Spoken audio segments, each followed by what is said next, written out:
Oi, gente! Eu e Elis, a gente vai falar um pouco sobre a ciência. Bem, a ciência ela é a base para o desenvolvimento de uma nação. Quanto menos uma nação investe na ciência, menos desenvolvida ela fica, porque a ciência ela está altamente atrelada à tecnologia e ela faz com que haja melhoras na saúde, algumas áreas da educação, por exemplo, no desenvolvimento de novas tecnologias, como eu já falei, e tornando a vida do ser humano mais fácil. E como Steve Jobs falou, a tecnologia move o mundo. Por outro lado, muitas pessoas pensam que, com o benefício da ciência, ela traz outros 10 malefícios.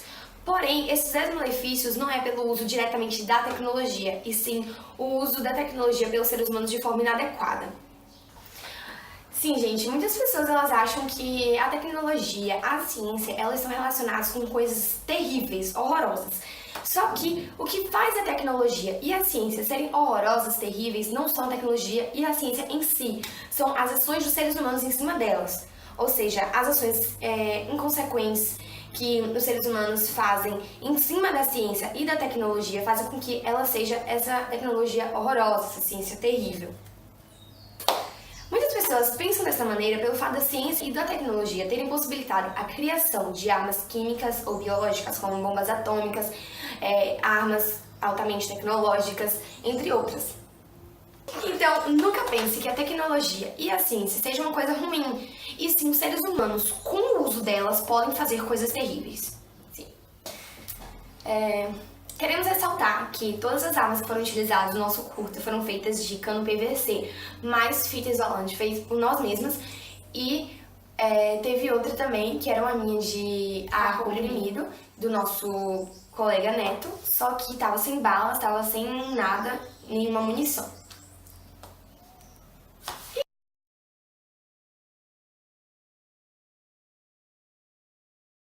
Oi, meu nome é Lara e agora nós vamos falar um pouco sobre a Revolução Científica.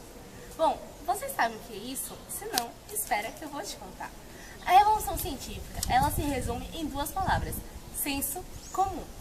Foram quando as pessoas começaram a deixar de lado as medidas exatas e fazer tudo no famoso olhômetro. Um químico muito famoso nessa época foi Lavoisier, que ficou conhecido pela criação da Lei de Conservação de Massa.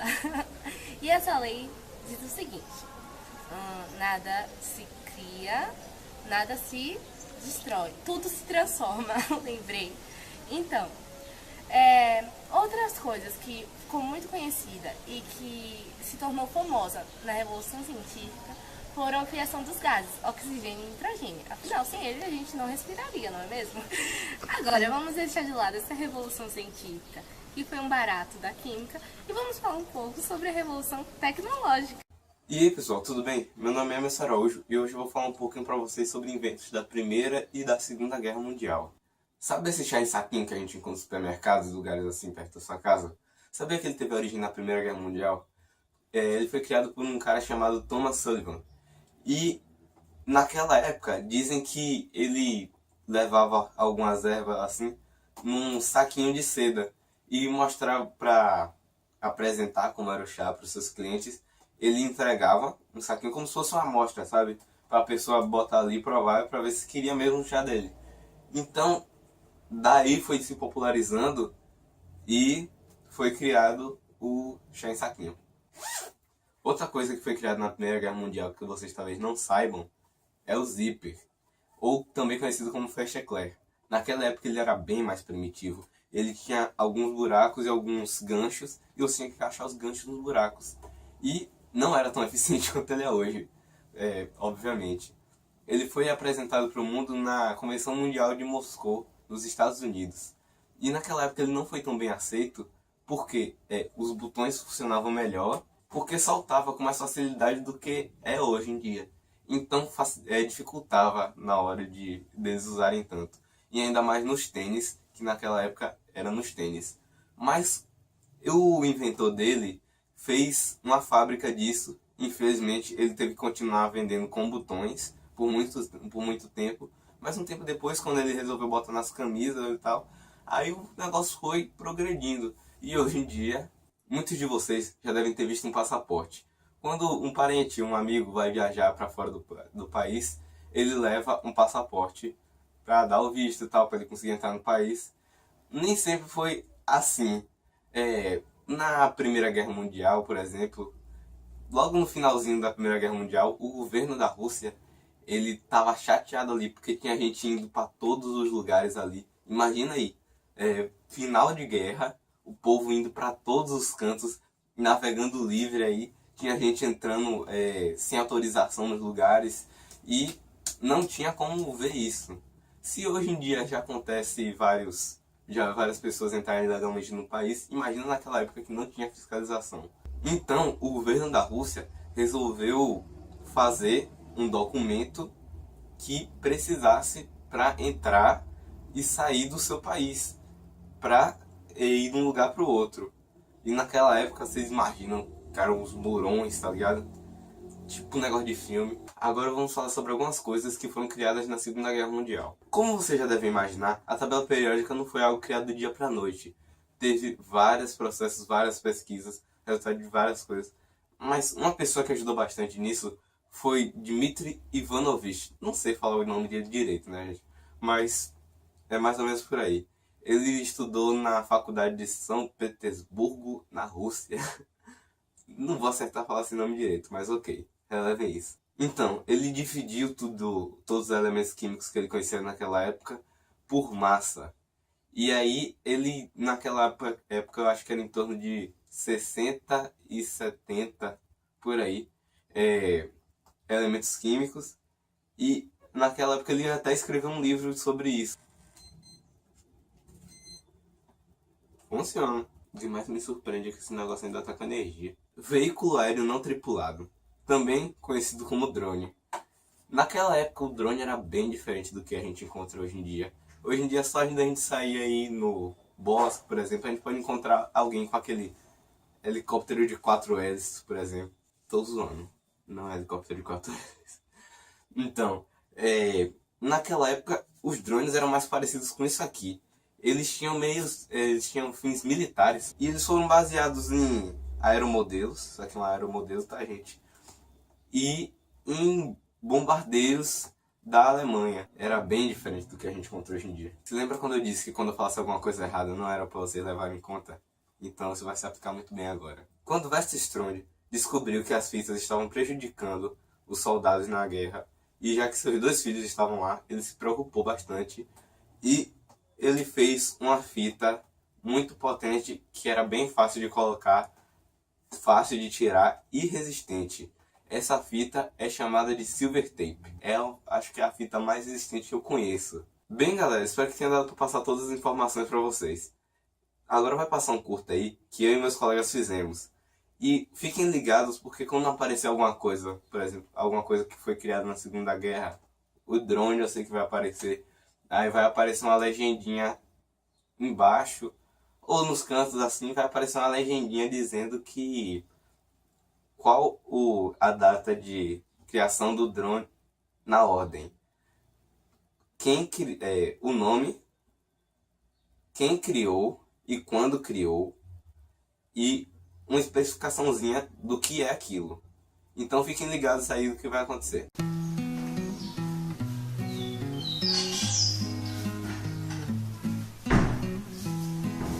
Olá, Lívia. Quais são as novidades? E aí?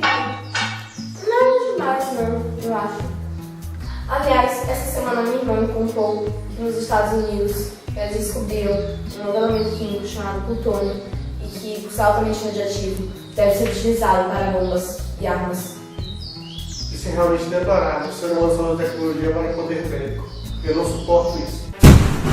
Olha, você levantando os braços de busca.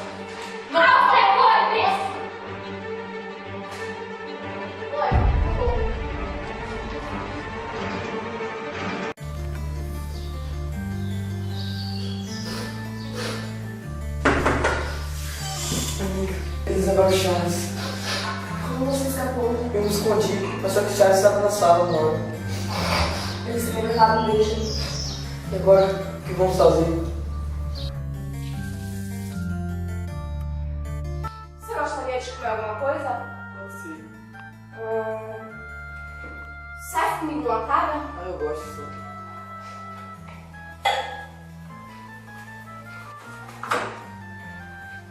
Cadê minha frigideira? Eu posso ligar o rádio? Pode sim. Atenção, atenção! 2 prisioneiros fugiram do campo de concentração na Itália. Fiquem atentos para qualquer movimento suspeito. Tá vendo aí? A gente pode arrumar um plano para tentar salvar nossos irmãos do campo de concentração. Se um conseguiu, a gente também consegue. Esse é um caso, um milhão. Tá parecendo que é facinho, porque 2 conseguiram. Mas quantos judeus são levados para os campos e quantos conseguem fugir? Mas só que sua irmã trabalha no campo de concentração, podemos manter contato com meu irmão e arrumar um plano. Mas você estaria disposto a arriscar sua vida para salvar o seu irmão? Claro, ele é meu único familiar. A gente pode. Então, você disse que queria falar alguma coisa comigo. Oi, eu te chamei aqui porque eu queria falar uma coisa um pouco séria com você. Porque assim, um dos meus amigos judeus foi levado para um desses campos de concentração passageiros. E ele estava conversando com o nosso vizinho Arnold, com o meu vizinho Arnold. E a gente queria fazer algo que seria um tanto quanto ilegal. Como por exemplo, ajudá-los a fugir do campo de concentração. E você me chamou aqui porque precisa da minha ajuda. Exatamente, porque eles provavelmente, como aqui é muito pequeno, eles provavelmente estão no campo que você trabalha. Então a gente queria planejar. A gente queria planejar a fuga para que a gente realmente quer que isso dê certo. A gente precisa planejar minimamente cada detalhe da fuga. E a gente vai precisar da sua ajuda, porque a gente vai precisar de alimento para entrar em contato com eles. Então, mais do que nunca, eu preciso de você. Tudo bem, contanto que eu não seja disposta por isso. Então, a gente vai precisar que entregue algumas cartas que escrevemos para... Porque, na verdade, a Arnold tem uma irmã que também foi levada para o campo. Então, a gente escreveu umas cartas para ele. E a gente vai precisar do seu apoio interno, a gente vai marcar o dia da fuga. E a gente vai precisar também de marcar uma reunião para planejar a fuga. Tudo bem. Obrigada, Eva.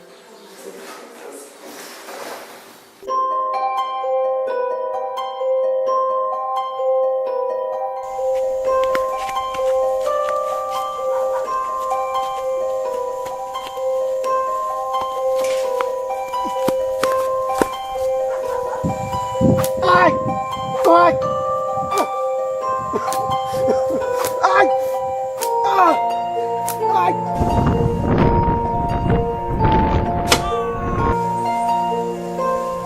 Vamos, adiante!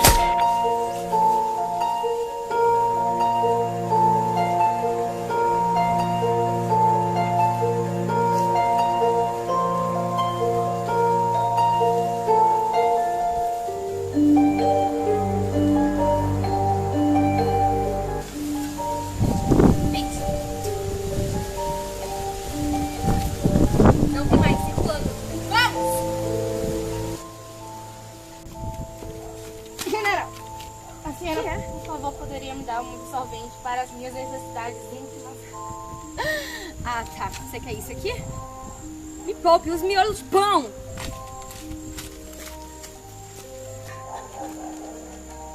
O que aconteceu? Eu não quis me dar um absorvente. Como assim? Quem?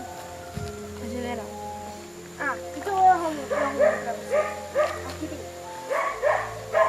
Obrigado por nada. Agora volte a trabalhar.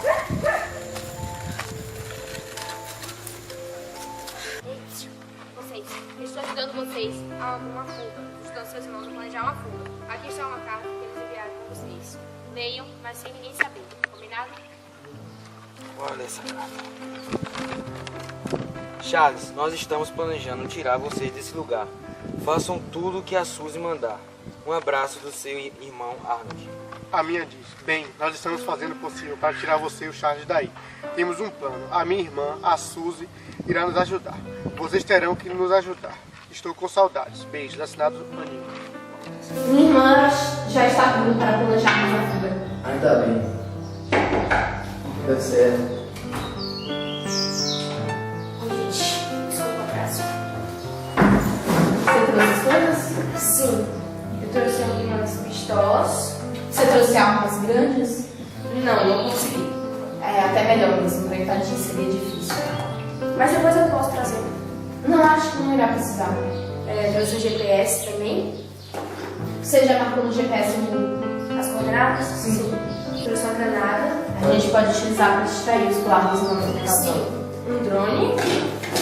Eu trouxe também um mapa para vocês se guiarem. Você marcou as entradas? Sim, aqui e aqui. As mais fáceis. A gente poderia entrar por essa cancela aqui, ó. Ou talvez por colocar no fundo, não sei, não sei deixar ninguém. Aonde tem menos guardas? Depende do momento. Você poderia jogar a granada para distrair os guardas e a gente entra.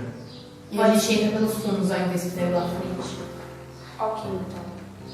Mas vocês terão que entrar muito rápido. Porque assim que eu jogar a granada, os guardas ficarão em alerta. Ok. Eu trouxe também um laser pra não precisar, pra chamar atenção. Ok.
falar um pouco sobre as tecnologias criadas na Guerra Fria. Uma delas é o computador, que é uma coisa muito comum que todas as pessoas têm hoje. Apesar de ter sido criada na Guerra Fria, ela teve início na Segunda Guerra Mundial. O seu nome era ENIAC. E ele só foi concluído na Guerra Fria. Ele tinha mais ou menos... Ele era como se fosse um armário gigante. Ele tinha 2 metros de altura e 145 metros quadrados. A bomba atômica ou bomba nuclear, ela tem esse nome porque vem de uma reação nuclear. Ela tem grandes poderes destrutivos. A gente pode ter... Parei, calma aí, vou começar de novo. A bomba atômica ou bomba nuclear, ela vem de uma reação nuclear. Ela tem grandes poderes destrutivos, sendo capaz de destruir, por exemplo, até grandes cidades.